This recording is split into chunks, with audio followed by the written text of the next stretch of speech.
this specific case, it's baffling why they would oppose a Buy America incentive. Why would they do that?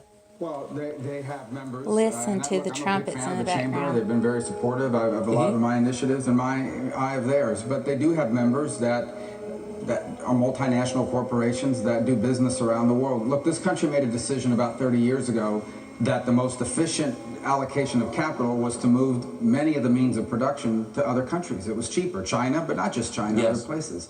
Well, now that vulnerability is being exposed. It's not just China anymore. India, Germany, Japan. Here's the A second. lot of the key ingredients and components for all kinds of things, from Tylenol all the way to pharmaceuticals, and even in the electronics realm, those components, even if we make the final product here, we depend on those countries for those components, and they're hoarding them. They're holding on to them because they need them to deal with the downturn and so forth, or because their factories have been closed. Third one started. That industrial strength is a key component of the national security of any country, and sadly, it's taken this crisis to reveal that to a lot of people. It's such a good point, and I wonder why so many conservatives, and I'm definitely in this category, I'll admit it, sat there as we got lectures about the glories of efficiency and never asked the obvious question, which is, aren't there other concerns? I mean, it'd be more efficient to put my kids to work in my basement weaving rugs, but no, I send them to school because it's a good thing. So if efficiency is your only goal, then maybe you're going to miss the target. Shouldn't we have said that? Yeah, so I believe in capitalism 100%. And capitalism will always find the most efficient allocation of capital.